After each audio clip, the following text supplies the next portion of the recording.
오늘 저는 사무엘하 6장 1절에서부터 23절의 말씀을 가지고 하나님이 원하시는 예배라는 제목을 통하여 말씀을 증거하고자 합니다. 오늘 날씨는 갑자기 추워졌다가 또 포근해졌다가 다시 추워지는 사만사온이 오고 있습니다. 이처럼 날씨는 우리가 그렇게 느끼지 않으려고 해도 계절의 변화는 오게 됩니다. 그래서 벌써 대안이 지나고 입춘이 다가오고 있습니다. 옛 속담에 대안이 소환보다 덜 춥다는 말이 있습니다. 대안하면 더 추울 것 같은데 소환보다는 덜 춥다고 합니다. 그리고 추위가 지나고 봄을 기다려야 할 때입니다. 그러나 봄이 왔다고 생각하면 갑자기 추위가 올 수가 있습니다. 이를 포센추위라 합니다. 그리고 부활절도 이제 가까이 오게 됩니다. 이제 며칠이 지나면 다음 주부터라고 하는데 1월 30일부터는 공공기관의 실내 마스크를 공고사항으로 바뀐다고 합니다. 그리고 학교에서도 마스크를 벗게 되었습니다.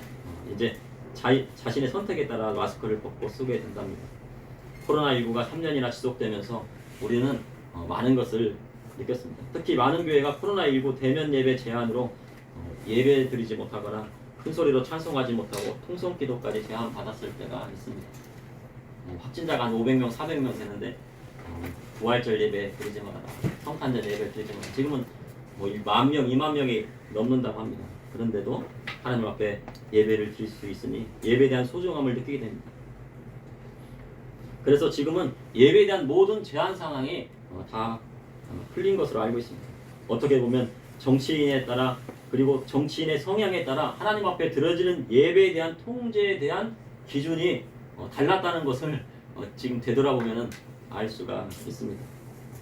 그런데 성도에게 예배는요 생명과도 같습니다. 만약 예배가 생명과도 같지 않다고 하면 하나님을 사랑하지 않는 것이라 할 수 있습니다. 이는 예배를 드리고 싶어도 드리지 못하는 때가 온다고, 말세의 때 그런 때가 온다고 성경에 기록하고 있기 때문입니다. 그럼 진정한 예배는 무엇일까요? 그것은 하나님이 원하시는 예배가 될 때 진정한 예배라 할 수 있습니다. 내가 내 방식대로 드리는 것이 아니고 하나님이 원하시는 뜻대로 예배를 드려야 진정한 예배가 된다는 것입니다. 오늘 본문을 보니 하나님 앞에 예배 드리기를 즐거워했던 사람이 있었습니다. 그가 바로 다윗입니다. 다윗은 얼마나 하나님을 찬양하기를 좋아했는지 자기의 수치가 드러나는 것을 알면서도 하나님을 찬양했습니다. 그리고 춤을 췄습니다. 다윗을 통해 하나님이 진정으로 원하시는 예배는 무엇이고 참된 예배자는 누구인지 여러분과 함께 말씀을 나누고자 합니다. 첫째, 하나님이 원하시는 예배는 마음을 드리는 예배입니다. 예수님께서 산상수훈의 말씀에서 내 보물이 있는 곳에 내 마음이 있다고 하셨습니다. 쉽게 말하면 물질이 있는 곳에 내 마음도 있다고 하신 것입니다. 여기서 마음은요 영어로 하트입니다. 하트는 이 심장을 하트라고 하는데 이 심장을 하트라고 하기도 하고 마음이라고 합니다. 우리의 마음이 어디서 나와요? 심장에 있다고 생각을 했습니다. 그래서 하나님 앞에 드리는 예배는 마음으로 드리는 예배입니다. 사랑하는 사람 앞에 있으면 어떻게 됩니까? 심장이 막 두근두근. 하나님 앞에 드리는 예배도 심장이 두근거릴 정도로 성령의 임재하심이 있어야 합니다. 신랑 신부가 결혼식장에 입장하는데 가슴이 두근거리지 않으면요 이상한 겁니다. 저도 그 예식장에서 딱 이제 신랑 입장에서 딱 들어가는데요 가슴이 두근두근. 근데 목사님께서 주례를 보시는데 얼마나 그 주례사가 긴지 40분을 막 그냥 주례를 하시는데요. 결혼식이 2시간을 했습니다. 예, 그래서 그래도 하나님께 축복 주시려고 2시간 동안 주례를 해주셨구나 생각이 들었습니다. 신랑 신부가 결혼식장에 입장하는데요. 가슴이 두근거리지 않으면요. 그것은 이상한 겁니다. 처녀 총각이 만나 결혼식장에 올라가면 전율이 느껴지는 것입니다. 느껴보지 못한 사람 모릅니다. 이처럼 하나님이 원하시는 예배는 감동이 있어야 됩니다. 감성이 느껴지지 않고 마음이 퉁근하다면요. 주님 사랑하는 것이 아닙니다. 교회에 와서도 찬양하는 동 마는 동 하면 성령 충만함을 받을 수가 없습니다.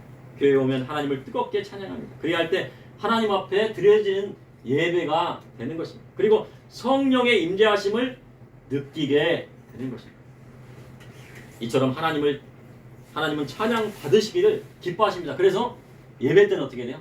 찬양을 열심히 부르면은요 하나님께서 원하시는 예배가 되는 것입니다. 그런데 하나님을 찬양하기를 좋아했던 사람이 있었습니다. 그가 바로 다윗이었습니다. 소년 다윗은 양치기 목동이었습니다. 하나님의 명령을 받은 사무엘 선지자가 이새의 집에 왔을 때 다윗은요 양을 치고 있었다고 성경은 기록하고 있습니다. 당시 양치기는 뭐 쉬운 일이 아닙니다. 곰이나 사자가 오면요 양을 보호하기 위해서요 자기 목숨을 내놓아야 되고 아주 위험하고 험난한 일이었습니다. 이새의 아들 7은 다 집에 있었는데 말째 아들인 다윗만 양을 치고 있었다고 성경은 기록하고 있습니다. 그래서 학자 중에서는요 왜 그랬을까 의문을 갖는 사람도 있습니다. 사무엘 선지자마저도 이새의 첫 아들 엘리압에게 기름을 부으려 했을 정도로 다윗은요 안중에도 없었습니다. 그러나 하나님의 뜻은 어땠습니까? 달랐습니다. 하나님은요 사람의 외모를 보시지 않고 이 마음의 중심을 보시는 것입니다. 정말 그 마음을 다들여 하나님을 찬양하는가, 그 마음을 다들여 하나님을 예배하는가 보시는 것입니다. 다윗은 하나님과 마음이 합한 자라고 성경은 기록하고 있습니다. 왜 그러면 하나님은 다윗을 택하셨을까요? 다윗이 뭐 잘난 것이 있었을까요? 사울 왕보다 더 나은 것이 있었을까요? 어떻게 보면요 인간적으로 생각하면 사울 왕이 더 낫습니다. 키도 막 사울 왕이 뭐 어깨 위로 막 사람보다 크고 용모도 막 잘생기고 어떻게 보면 또 리더십도 막 있고 막 그렇잖아요. 세상 권력자로 따지면은요 사울 왕 같은 사람이 없습니다. 왜 하나님은 다윗을 택하셨을까요? 그것은 다윗이 하나님을 찬양하기를 좋아했기 때문입니다. 이는요 다윗이 성공적인 예배자였다는 것입니다. 하나님 앞에 드리는 예배에 성공하면요 하나님께서 그를 높이십니다. 하나님 앞에 예배를 드리는 것을 소중하게 여기는 사람에게 성령의 기름을 물붓듯이 부어주시는 것입니다. 그래서 찬양하는 인도자가요 성령 충만함을 받는 경우가 많습니다. 찬양 인도하면요 하나님께서요 그 사람에게요 성령 충만함을 부어주십니다. 그런데 그때 조심해요. 막 앞에 나가서 막 찬양 인도하고 그러면 어떻게 해요? 많은 사람들이 이목이 집중되잖아요. 인기가 많아지잖아요. 그럼 자기가 높아지려 할 수도 있고 또 어떤 사람들은 타락하는 경우도 있습니다. 그것을 위해서. 그래서 주의해야 할 것이 찬양 인도자는 하나님과 사람 앞에 더욱 겸손해지고 순결을 지켜야 한다는 것입니다. 하나님을 찬양하고 주님의 말씀대로 순결을 지키면 주님이 그를 높이 들어서 주시는 것입니다. 그 사람이 바로 누구였습니까? 다윗이었습니다. 그럼 다윗이 하나님을 찬양한 이유는 무엇이었을까요? 다윗이 왜 하나님을 찬양했어요? 다윗이 하나님을요 전심으로 사랑했기 때문에. 다윗이 하나님을 찬양할 때 심장이 막 두근두근거리고 아마 전율을 느꼈을 거라고 저는 생각됩니다. 그런데 다윗은요 외톨이였습니다. 사무엘이 내 아들을 다 데려가라 할 때요 다윗은 양을 치고 있었어요. 아들 더 없어? 그러니까 사무엘 선지자한테 이 다윗을 소개시켜 준 것도 아닙니다. 더 없냐고 하니까 저기 양치는 아들 하나가 있는데 다윗이라고 한 거죠. 그리고 큰형 엘리압이요 블레셋과의 전투 현장에서 볶은 곡식과 떡을 가지고 온 다윗을 보고요 크게 막 화를 냅니다. 너 여기 왜 왔어? 막 전쟁 이거 구경하러 왔지? 어린 녀석이 전쟁이라 구경하러 왔어. 대노합니다. 내가 할 일 없어 전쟁을 구경했다고 합니다. 보통 집안의 큰형이면요 그렇게 이야기하지 않습니다. 아유 오늘하고 고생했다. 이 떡하고 이 볶음국식 가져나고 얼마나 고생했니? 너 여기 위험하니까 빨리 집에 가. 집에 가서 저기 있어.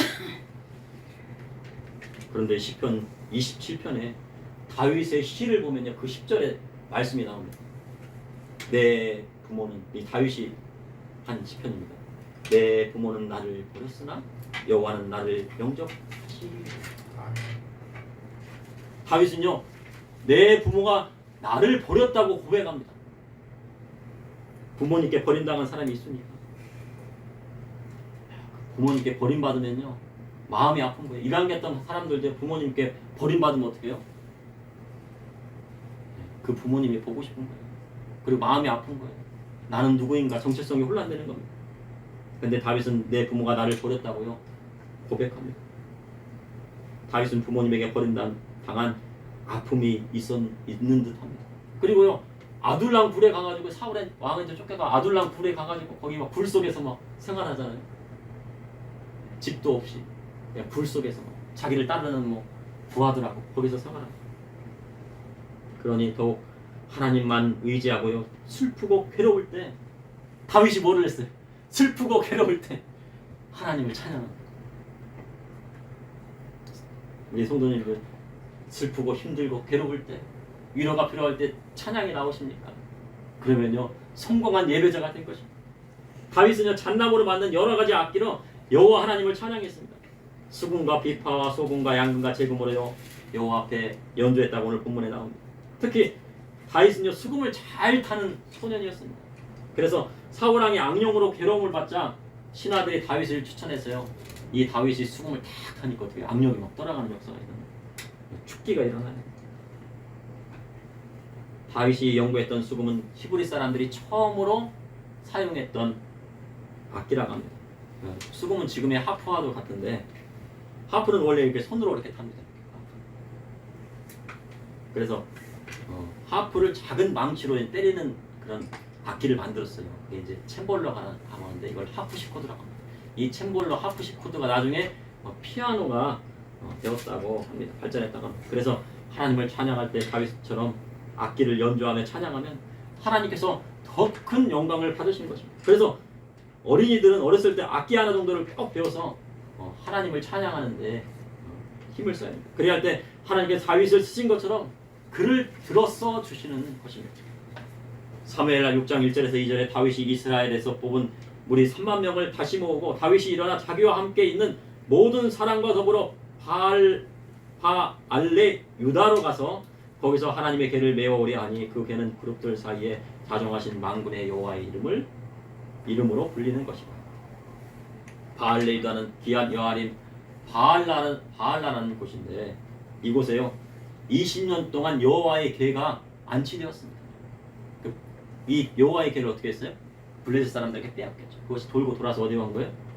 바로 아비나답의 집에 오게 된 거예요. 그래서 아비나답의 아들 엘리야살이 그 궤를 지키고 있습니다. 아마 엘리야살의 장남인 것 같아요. 그래서 궤를 지키고 있습니다. 구약 시대에 하나님께서 어디에 임하셨습니까? 신약 시대는요 성도들의 마음 가운데 임하신다고 했어요. 그래서 교회 와서요 성도로 마음을 다해서 하나님을 예배할 때 우리 마음 가운데 성령의 임재하심을 느끼게 되고 이 교회 전체 안에 하나님의 성령의 임재가 일어나게 되는 것입니다. 그런데요 구약 시대는 하나님의 궤, 즉 이 궤가 이렇게 딱 있으면 그룹이 있습니다. 천사 모양의 그룹이 딱 있는데 이 그룹 사이에 있는 조그마한 장소가 있어요. 거기를 뭐라고 하면요 시은 자라고 합니다.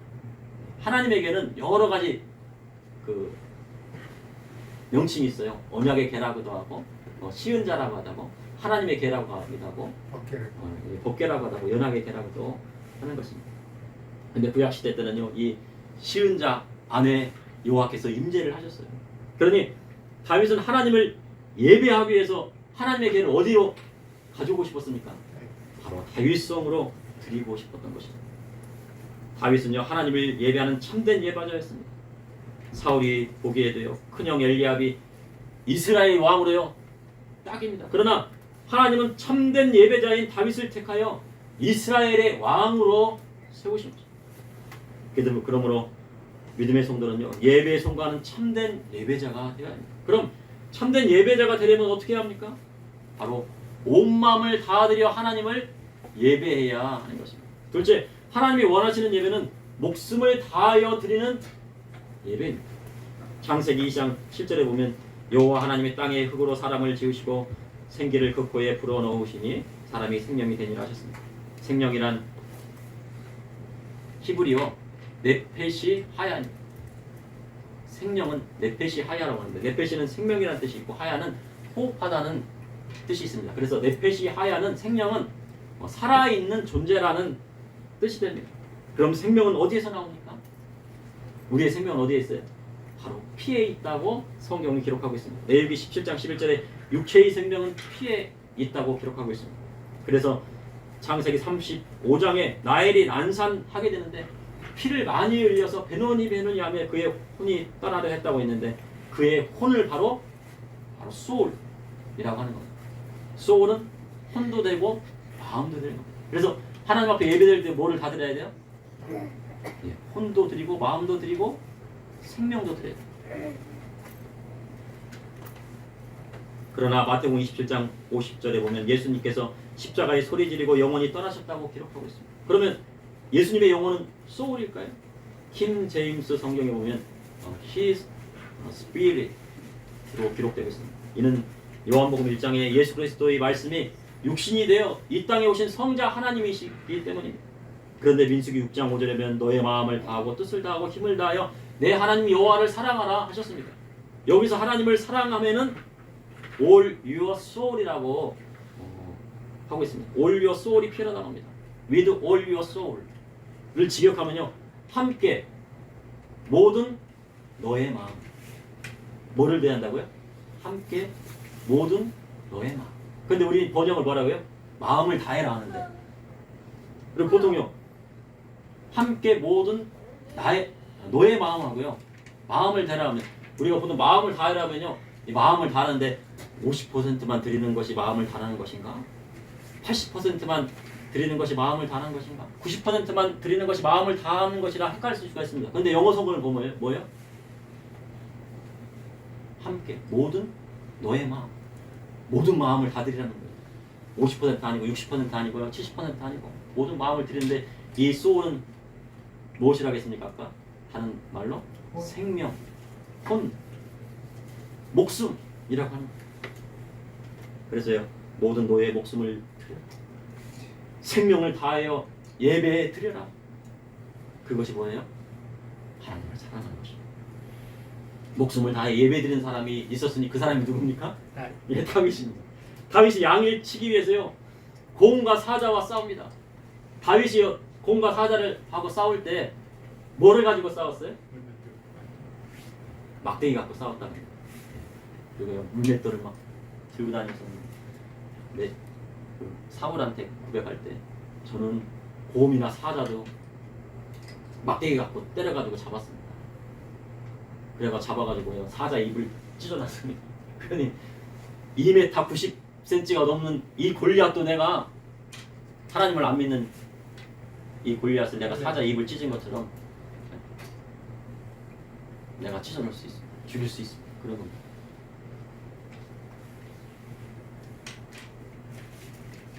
사자하고 곰하고 싸워보셨습니까? 사자는 이제 보통요 3m가 넘습니다. 꼬리 이렇게 작은 것 같지만요 3m가 넘는데요, 발바닥 하나가, 곰발바닥 하나가 뭐 제 머리통만한, 얼마나 큽니까? 얼마나 무섭습니까? 그렇게 싸움하고 곰과 사자를 치고 난 다음에 뭐 했습니까? 피 흘리고요, 하나님을 찬양했습니다. 대적과 함께 싸움을 하며 얼마나 그 길이 힘들었더니요, 사망의 음침한 골짜기를 걸었다고 합니다. 사망의 음침한 골짜기, 죽음의 문턱에 왔다 갔다 한 거예요. 한 발 나가면 죽음이에요. 한 발 나가면은 죽는 겁니다. 그런 어려운 상황에서요, 하나님을 찬양할 사람이 바로 다윗이었습니다. 여러분, 목숨을 다해 하나님을 예배할 수 있으십니까? 그런데 하나님께서는요, 목숨을 다해 예배드리는 자를 사용하십니다. 아무나 사용하시는 게 아니고요, 목숨을 다해서 하나님을 예배한 자를 사용하십니다. 이제 본문으로 가서 하나님의 계를 수혜를 싣고요, 산에 있는 아비나답의 집에서요 내려오기 시작해요.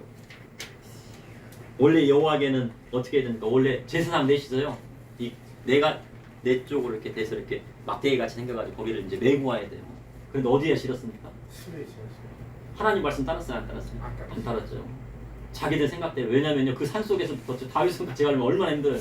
아유 힘드니까, 아유 예배 드리려니까 너무 힘들어. 아니야, 그냥 수레에 싣고 가자. 다윗성으로 싣고 가려.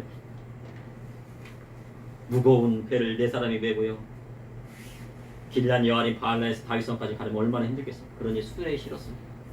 때로는 하나님을 예배할 때요, 자신의 편의대로 할 때가 있습니다. 예배할 때 핸드폰 보고 문자를 보내고 이것저것 왔다 갔다 하고 화장실도 다녀. 하나님 앞에 드려지는 예배는 어떻게 예배가 돼요? 거룩한 예배가 되어야지 하나님 앞에 드려지는 예배가 되는 것입니다. 아멘. 하나님의 그 온 정성을 드리지 않으면요 하나님께서 받으실 만한 예배가 될 수 없는 것입니다. 이제 본문으로 가서요 그렇게 언약의 궤를 수레에 싣고 앞에서 아하요가 그리고 뒤에서요 우사가 따라옵니다. 아베나답의 아들들이겠죠. 아하요가 있고 또 우사가 있어요. 우사는 잘 아시죠? 그런데 나곤의 타작마당에 지날 때 소들이요 그 뛰기 시작해요. 얼마나 힘이 뜨는지 아마 소들이 뭔가를 봤을 것 같아요. 제 생각은 아마 천사를 봤을 것 같아요. 그러니까 소는 막 눈이 열려가지고 영안이 열려가지고 막 그냥 봤을 수도 있어요. 그러자 뒤에 따라오는 우사가요 그 뛰는 수레가 뛰면 어떻게 언약이가 막 엎어질 수 있잖아요. 그러니까 그걸 탁 잡는 거예요. 근데 민수기 4장 15절에 뭐라고 해요? 성물을 만지지 말라 그들이 죽으리라 하셨어요. 우사의 잘못으로요 여호와 하나님께서 치심으로 그가 개개쳐서 그 자리에서요 즉사하고만. 우사는요 그 수레 뒤에서요 뭐 했어요? 어떻게 보냐 우사는 감독관이나 마찬가지예요. 하나님 앞에 드리는 예배의 감독관이 되면요 하나님께서 치시는 것입니다. 누가 예배 잘 드리나 예배 드릴 때 어떻게 해야 돼요? 예배에 막 집중했는데 누가 예배 잘 드리나 누가 예배 시간에 딴짓하나 누가 예배 헌금 드리나 안 드리나 감독하면 어떻게 되는 거예요? 하나님께서 받으시는 만한 예배가 될 수 없어요. 도리어요 베레스 우사가 되고 마는 것입니다. 베레스 우사가 다른 것이 아닙니다. 예배를 감독하면 그렇게 돼요. 이는 저도요 그래서 예배의 감독자가 되면 안 돼요. 두려운 것입니다. 이는 다윗이 분하여 그곳을요 베레스 우사라고 했습니다. 그럼 다윗의 분한 이유가 무엇입니까? 다윗이 왜 분했어요?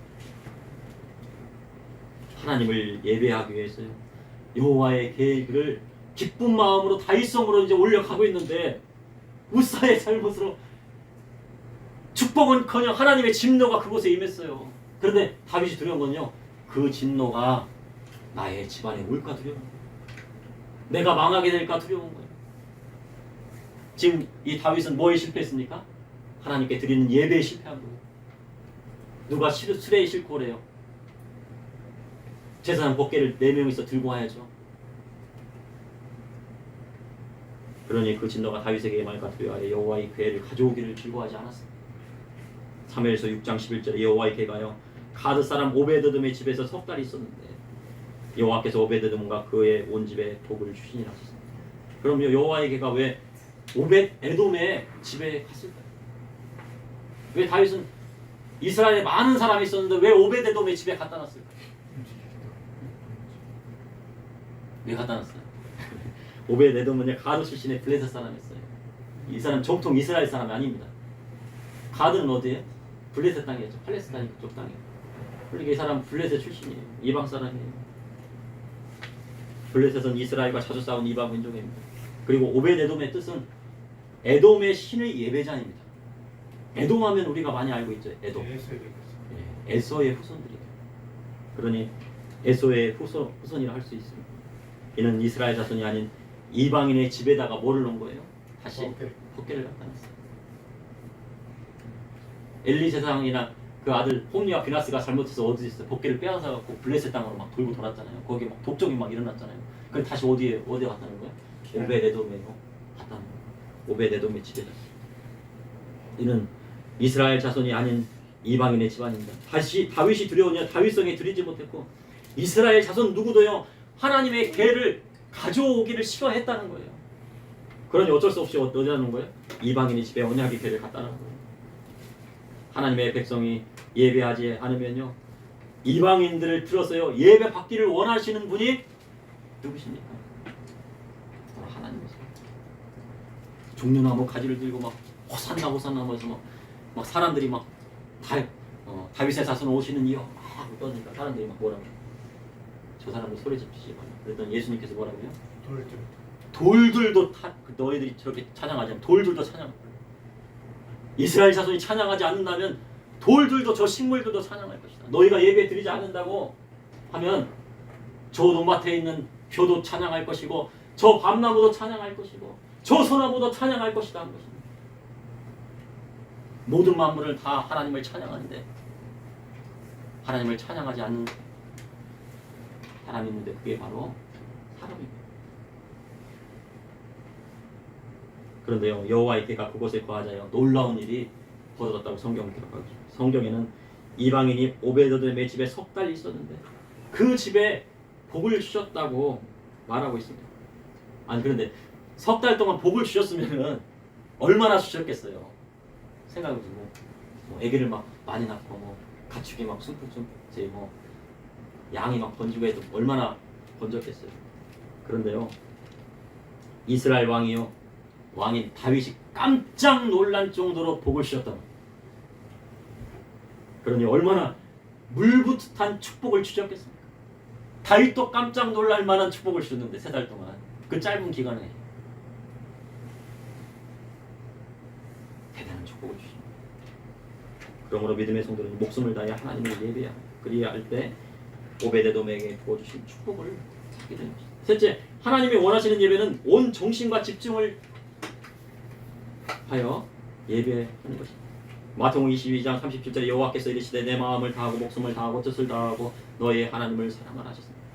여기서 뜻을 다하라는 것은요, 이 마인드를 가지라는 것입니다. 마인드는 생각과 뜻을 집중하라는 겁니다. 예배 시간에 다른 생각을 하면 안 돼요. 저도 막 딴 생각이 많이 날 때가 있거든요. 딴 생각하지 말고 다른 생각. 예배만 집중하고 하나님 생각만 해야 합니다. 그래야 할 때 성령님이 임재하십니다. 집에서 빨래 해놓고 왔는데 아유 큰일 났네. 집에 가서 빨리 빨래 넣어야지. 이사 날짜 잡았는데 이사는 어떻게 하냐. 저녁에는 뭐 먹지? 된장찌개 먹어야 되나 김치찌개 먹을까 하면요, 하나님 앞에 드려지는 예배가 될 수 없습니다. 공부 잘하는 학생은요, 공부 시간에 집중하는 학생이라고 합니다. 40분 50분요 딱 집중하고 잠깐 쉬었다가 또 40분 50분 집중하고. 우리가 드리는 예배도 길어야 1시간 반입니다. 이 시간 동안 정신을 집중해서 예배드려야 합니다. 그런데 하나님 앞에 드려지는 예배에 집중한 사람이 있었는데 그가 바로 누구입니까? 바로 다윗이었습니다. 사무엘하 6장 12절 다 같이 합독하시겠습니다.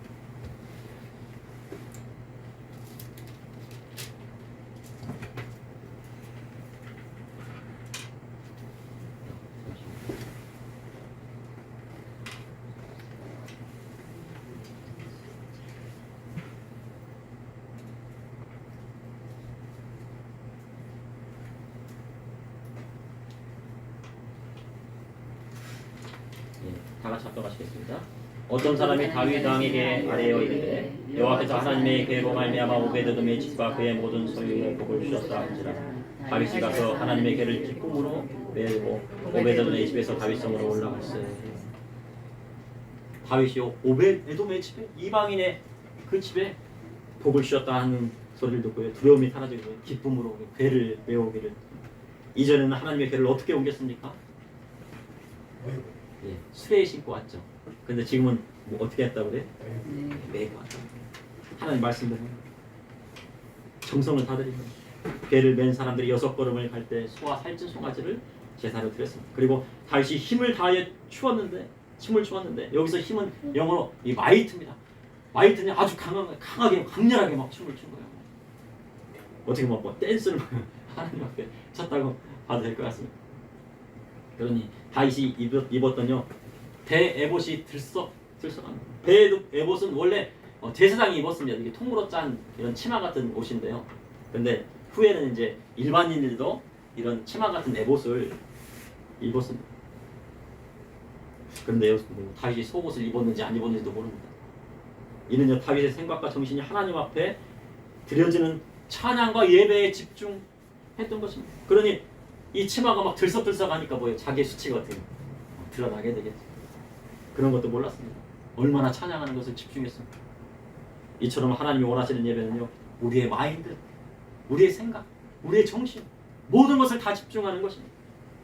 다윗이 하나님의 궤를 미리 준비한 장막에 두고 번제와 화목제를 여호와 앞에 드렸습니다. 그리고 모든 백성에게 음식을 나누어 줬습니다. 이처럼 하나님 앞에 예배드리고 난 다음 뭐를 해야 돼? 음식을 같이 함께 나누고 교제하는 것도 하나님께서 기뻐하시는 일입니다. 사무엘하 6장 20절에 다윗이 자기 가족에게 축복하러 올라오매 사울의 딸 비갈이 나와서 다윗을 맞으며 이르되 이스라엘 왕이 오늘 어떻게 영화로우신지 방탕한 자가 염치 없이 자기의 몸을 드러내는 것처럼 오늘 그 신복의 계집종이 눈앞에서 몸을 드러내셨다. 하나님을 예배하고 은혜 받으면 무엇을 해야 할까요? 다윗이 하나님 앞에 예배드리고 제사드리고 기뻐서 무엇을 했습니까? 먼저 가족들을 축복하고 예배드리고 하면 어떻게 해요? 가족들을 축복해요. 왜요? 축복권이 어디 있다고 했어요? 구약시대 아버지에게 있다고 했어요. 그러니까 다윗이요 아들들의 머리를 만지면서 그냥 축복해줬을 거예요. 가족들을 축복했을 거예요. 그리고 자식이 잘 되려면 아버지의 축복 기도가 필요합니다. 그리고 어머니의 눈물의 기도가 자녀를요 하나님 품으로 돌아옵니다. 어머니의 눈물의 기도가 누구의 마음을 돌이킨다고요? 바로 자녀들의 마음. 아버지를 떠났던 자식의 마음을요 돌이키게 하는 거죠. 그런데 미가는요 다윗이 사람들 앞에서 몸을 드러내고 춤을 추었다고요 비방을 합니다. 하나님을 예배하는 거 비방하면 어떻게 합니까? 하나님의 주신 축복을 받을 수가 없습니다. 하나님께 드리는 예배를 방해하면 어떻게 됩니까? 하나님의 축복은 고사하고요 저주가 되는 것입니다. 마가복음 4장 28절에서 29절에 내가 진실로 너에게 이르노니 사람의 모든 죄와 모든 모독하는 일은 사하심을 얻되 누구든지 성령을 모독하는 자는 영원히 사하심을 얻지 못하고 영원한 죄가 되느니라 하십니다. 사람의 모든 죄와 모독하는 것은 하나님 앞에 회개하면 사하심을 얻을 수가 있습니다. 그런데 세상 법은 어때요? 누구를 모독하면 모독죄가 걸리게 됩니다. 그래서 누구를 모독하면 안 되거든요. 욕하거나 그러면 안 됩니다. 걸립니다. 그런데요 성경에는 사해 주신대요. 그러나 성령을 모독하면 성경에 영원히 사하심을 얻지 못한다고 성경이 기록하고 있습니다. 아무리 정치인이고 관리자라도 하나님 앞에 드려지는 예배를 방해하면 영원히 사하심을 못한다고 성경은 기록하고 있는 것입니다. 이는 무서운 말씀입니다. 하나님 앞에 드려지는 예배를 방해하고 금지하면 어떻게 돼요? 하나님의 심판이요 누구든지 따르게 되는 것입니다. 그러므로 하나님 앞에 드려지는 예배는 누구도 막을 수가 없습니다. 그러니 우리는 뭐예요? 생각과 뜻과 목숨과 정성을 다 들여서 하나님을 예배하는 것입니다. 하나님의 축복을 받으시고 싶으십니까? 아멘. 그러면요 예배에 성공하십시오. 아멘. 주님이 주시는 위로와 치료함을 받으시고 싶으십니까? 그러면요 영과 진리로 하나님을 예배하십시오. 집안이 잘되고 가문을 일으켜 세워지길 원하십니까? 그리하면요 다윗처럼요 하나님을 예배하고 온 가족이 모여서 하나님을 예배하십시오. 그래야 할 때 하나님 앞에 드려진 예배의 송광은 다윗처럼 비록 이방인이지만 하나님의 괴를 집안에 드는 오베데돔처럼 하나님의 놀라운 축복과 기적을 체험하게 되는 것입니다. 잠시 기도하시겠습니다. 사랑해 주님 오늘도 감사합니다. 이렇게 하나님의 말씀으로 함께해 주시니 감사합니다. 또한 하나님 앞에 예배드릴 수 있는 또한 이 교회를 허락하시고 예배 장소를 허락해 주시니 감사합니다. 우리가 더욱더 소리 높여 하나님을 찬양할 수 있도록 인도하여 주시고 주님 하나님을 영화롭게 예배할 수 있도록 인도하여 주셔서 하나님께서 다윗을 축복하여 주셨듯이 오베데돔의 집에 석 달 동안 하나님께서 물붓듯이 축복을 주셨듯이 저와 우리 성도님들의 가정 가운데 놀라운 기적과 축복의 역사가 일어나게 하여 주시옵소서.